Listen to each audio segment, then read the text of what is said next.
कभी सोचा है अगर तुम नेचर के बीच जाओ सुकून ढूंढने, लेकिन नेचर ही तुम्हारा सबसे बड़ा दुश्मन बन जाए। ऐसी जगह जहाँ ना फोन का सिग्नल हो, ना मदद का कोई रास्ता और ना ही वापस लौटने का कोई शॉर्टकट, सिर्फ घना जंगल, अनदेखा खतरा और एक भूखा जानवर जो तुम्हारी हर सांस महसूस कर रहा हो। ये स्टोरी है एलेक्स और जेन की और ये मूवी है बैक कंट्री। मूवी की शुरुआत होती है एक यंग कपल से। एलेक्स और जेन दोनों सिटी लाइफ से थक चुके होते हैं। काम, रूटीन, नॉइज सब कुछ पीछे छोड़कर वो एक वीकेंड के लिए प्रोविंशियल पार्क जाने का प्लान बनाते हैं। एलेक्स के लिए ये ट्रिप सिर्फ वेकेशन नहीं होती, ये पार्क उसकी यादों का हिस्सा होता है। बचपन में वो यहाँ आ चुका होता है और उसके दिमाग में एक जगह बस चुकी होती है, एक सेक्लूडेड लेक, एक वाटरफॉल और कंप्लीट सॉलिट्यूड। एलेक्स का मानना होता है कि वो इस जंगल को जानता है और यही उसकी सबसे बड़ी गलती बनने वाली होती है। जब दोनों पार्क के एंट्रेंस पर पहुंचते हैं तो उनकी मुलाकात होती है एक पार्क रेंजर से। रेंजर का बिहेवियर काम होता है पर वार्निंग क्लियर होती है। वो एलेक्स को मैप ऑफर करता है। मैप फ्री होता है, सिंपल चीज, पर एलेक्स मुस्कुराता है और मैप लेने से मना कर देता है। उसके टोन में कॉन्फिडेंस होता है, शायद थोड़ा सा ईगो भी। मैं यहाँ पहले आ चुका हूँ। जेन थोड़ा अनकंफर्टेबल फील करती है। उसे लगता है मैप लेना बेटर होता, पर वो एलेक्स को चैलेंज नहीं करती। रेंजर एक लास्ट वार्निंग देता है, ट्रेल से बाहर मत जाना, बियर्स का ध्यान रखना, फूड को प्रॉपर्ली सिक्योर करना। एलेक्स कैजुअली सब सुन लेता है, जैसे ये वार्निंग्स सिर्फ फॉर्मेलिटी हो, और यहीं से एक इनविजिबल डेंजर उनका पीछा करना शुरू कर देता है। एलेक्स और जेन बोट के जरिए रिवर क्रॉस करते हैं। ये जर्नी शांत है, पर यहीं एक छोटा सा एक्सीडेंट होता है। बोट पार्क करते वक्त बोट का बैलेंस बिगड़ जाता है और बोट एलेक्स के पैर पर गिर जाती है। एलेक्स पेन फील करता है, पर उसे इग्नोर कर देता है। जेन नोटिस करती है, पर एलेक्स बोल देता है, इट्स नथिंग। पर ये नथिंग बाद में सब कुछ बनने वाली होती है। शाम होने लगती है। दोनों एक ओपन जगह पर अपना टेंट लगाते हैं। सराउंडिंग्स पीसफुल लगती हैं, लेकिन जंगल का साइलेंस नॉर्मल नहीं होता। दोनों अपना टेंट लगाते हैं। शाम हो चुकी होती है, तभी वहाँ ब्रैड नाम का एक आयरिश टूर गाइड आता है। ब्रैड फ्रेंडली है, कॉन्फिडेंट है और थोड़ा ज्यादा कंफर्टेबल भी। जेन उसे डिनर के लिए इनवाइट कर लेती है। एलेक्स को ये बिल्कुल पसंद नहीं आता। डिनर के दौरान ब्रैड और जेन के बीच कैजुअल बातें होती हैं। ब्रैड थोड़ा फ्लर्ट करता है, एलेक्स चुप रहता है, पर अंदर ही अंदर जल रहा होता है। डिनर के बाद एलेक्स और जेन टेंट के अंदर जाते हैं और वहाँ आर्ग्यूमेंट एक्सप्लोड हो जाता है।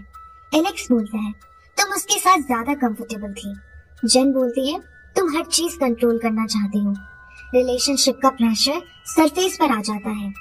ब्रैड जाने से पहले ये टेंशन नोटिस कर लेता है और जाते वक्त एलेक्स को इनडायरेक्टली चढ़ाकर बोलता है, एंजॉय योर एडवेंचर। अगली सुबह एलेक्स एक डिसीजन लेता है।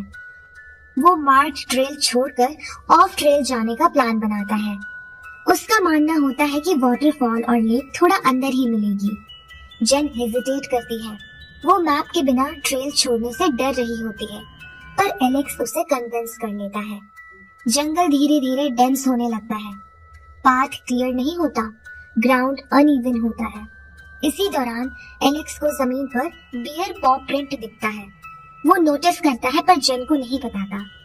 थोड़ी दूर आगे उन्हें एक आधा खाया हुआ डियर मिलता है। ये एक क्लियर वार्निंग होती है। जेन पैनिक कर जाती है, पर एलेक्स बोलता है, बियर अब यहाँ नहीं होगा। रियलिटी ये होती है कि बियर बहुत पास होता है। कुछ देर बाद एलेक्स रियलाइज करता है कि लेक वहाँ नहीं है। उसका कॉन्फिडेंस टूटने लगता है। जेन का डर बढ़ जाता है। वो अपना फोन निकालकर हेल्प कॉल करना चाहती है और तब एलेक्स सच बोलता है। उसने जेन का फोन जानबूझकर कार में ही छोड़ दिया होता है। रीजन, वीकेंड डिस्ट्रैक्शंस के बिना एंजॉय करना था। जेन गुस्से से भर जाती है। ये सिर्फ केयरलेसनेस नहीं, ये कंट्रोल है। यहीं पर जेन सच बोल देती है, मुझे ये ट्रिप कभी पसंद ही नहीं थी।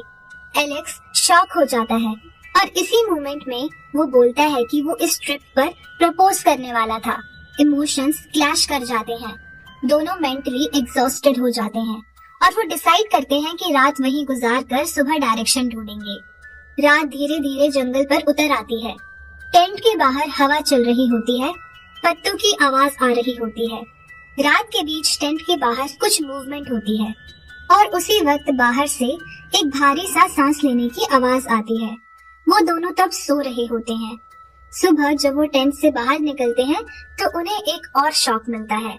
उनका सारा खाना गायब होता है, बैग्स फटे हुए होते हैं, फूड पैकेट्स नहीं होते। उन्हें लगता है कि कोई जानवर रात को सब ले जा चुका है। अब सिचुएशन सिर्फ लॉस नहीं रही, अब वो भूखे, इंजर्ड और स्टॉक्ड हैं। आगे बढ़ते हुए वो एक जगह पर रुकते हैं। जमीन पर एक बियर बेड दिखता है जहां बियर रेस्ट करता है। ये देखकर जेन ऑलमोस्ट पैनिक कर जाती है। अब क्लियर हो जाता है कि बियर यहीं आसपास है। डिसीजन होता है जब तक रोशनी है चलना है। वो बिना रुके चलने लगते हैं। एलेक्स का पैर जो पहले से इंजर्ड था अब और ज्यादा दर्द कर रहा होता है। थोड़ा सा स्वेलिंग भी दिखने लगता है। इन्फेक्शन धीरे धीरे बढ़ रहा होता है। रात फिर से आ जाती है। मजबूरी में वो फिर टेंट लगाते हैं। दोनों थके हुए हैं, भूख है, फियर है। एलेक्स अपनी पॉकेट से रिंग निकालता है। वो प्रपोज करना चाहता था पर टाइमिंग गलत होती है। जेन कंफ्यूज्ड है, डरी हुई है, मेंटली एग्जॉस्टेड है। वो रिंग का प्रॉपर रिस्पॉन्स नहीं दे पाती और ये साइलेंस एलेक्स को और भी हर्ट कर देता है। उन्हें पता नहीं होता कि अगली सुबह उनकी जिंदगी हमेशा के लिए बदलने वाली है। अगली सुबह एलेक्स उठता है और जो वो देखता है वो उसकी जिंदगी का सबसे खौफनाक पल होता है। बियर सिर्फ कुछ मीटर्स दूर सीधा टेंट की तरफ देख रहा होता है। आंखों में हंगर, बॉडी में पावर। बियर धीरे धीरे आगे बढ़ता है। एलेक्स जेन को जगाता है। दोनों बिल्कुल ही हिल नहीं पाते। बियर टेंट को स्निफ करता है और फिर अचानक टेंट को फाड़ देता है। वो जेन के हाथ को काट देता है और एलेक्स पर हमला करने लगता है। जेन बियर स्प्रे निकालकर सीधा बियर पर स्प्रे करती है। बियर पीछे हटता है पर पूरी तरह नहीं जाता। अगली ही सेकंड बियर वापस अटैक करता है और इस बार वो एलेक्स को पकड़ लेता है। एलेक्स को टेंट से बाहर खींचकर ले जाता है। जेन बस देखती रह जाती है। बियर एलेक्स को बिल्कुल ब्रूटल तरीके से मौल कर देता है। जंगल में सिर्फ एलेक्स की चीखों की आवाज होती है और फिर साइलेंस। बियर एलेक्स के साथ जंगल में चला जाता है। जेन शॉक में होती है पर सर्वाइवल इंस्टिंक्ट एक्टिवेट हो जाता है। वो बिना कुछ लिए सिर्फ रिंग अपने हाथ में पकड़कर भागने लगती है। वही रिंग जिसे कुछ घंटे पहले वो एक्सेप्ट नहीं कर पाई थी। अब वही रिंग एलेक्स की आखिरी निशानी बन चुकी होती है। जेन रोती हुई जंगल के अंदर भागती है। जेन एक ऊंचे पेड़ पर चढ़ जाती है। नीचे बियर की आवाज आती है। वो पूरी रात पेड़ पर बैठी रहती है। ठंड, दर्द, फियर। सुबह एक हेलीकॉप्टर की आवाज आती है। जेन पूरी ताकत से चिल्लाती है, हाथ हिलाती है, पर हेलीकॉप्टर चला जाता है। होप फिर टूट जाती है। बियर फिर से एरिया में होता है। जेन जान बचाने के लिए एक वाटरफॉल के नीचे उतरती है। पानी तेज होता है। वो स्लिप कर जाती है और उसका एंकल बुरी तरह टूट जाता है। पेन अनबियरेबल होता है। वाटरफॉल से नीचे गिरने के बाद जेन बुरी तरह जख्मी हो जाती है। उसका एंकल टूट चुका होता है। पेन इतना होता है कि चलना ऑलमोस्ट इम्पॉसिबल लगता है। वो स्टिक्स और कपड़ों से अपने पैरों को बांधकर एक मेकशिफ्ट स्प्लिंट बनाती है और लंगड़ाकर चलना शुरू करती है। हर कदम के साथ उसे एलेक्स की यादें सताती रहती हैं। वो रिंग जो एलेक्स ने प्रपोज करने के लिए लाई थी, अब जेन अपनी मुट्ठी में कसकर पकड़े रहती है। जंगल के बीच जब जेन ऑलमोस्ट हार चुकी होती है, तब अचानक एक हिरन उसके सामने जंगल के बीच खड़ा होता है। जेन रुक जाती है। उसकी आंखों में आंसू आ जाते हैं। उस पर जेन का दिमाग रियलिटी और ट्रॉमा के बीच झूल रहा होता है। उसे लगता है जैसे ये हिरन कोई नॉर्मल जानवर नहीं। उसे ऐसा महसूस होता है जैसे एलेक्स ही हिरन के रूप में उसके पास आया हो। जैसे एलेक्स कह रहा हो, इधर आओ, मैं यही हूँ। जेन बिना कुछ सोचे उस हिरन के पीछे चलने लगती है। वो हिरन धीरे धीरे जंगल के अंदर आगे बढ़ता है और जेन उसके फुटस्टेप्स फॉलो करती रहती है। थोड़ी दूर चलने के बाद हिरन अचानक जंगल के अंदर गायब हो जाता है। और उसी मोमेंट जेन अपनी आंखें उठाकर देखती है। उसके सामने होती है उनकी बोट, वही बोट जिसे वो और एलेक्स ने रिवर के पास पार्क किया था। जेन समझ जाती है ये हिरन कोई हैलुसिनेशन भी हो सकता है या सिर्फ नेचर का एक कोइंसिडेंस, पर उस पल उसे फर्क नहीं पड़ता, उसके लिए वो एक साइन था। एलेक्स फिजिकली जिंदा नहीं था, पर उसकी प्रेजेंस जेन को अभी भी गाइड कर रही थी। जेन अपनी सारी स्ट्रेंथ जोड़कर बोट को पानी में उतारती है।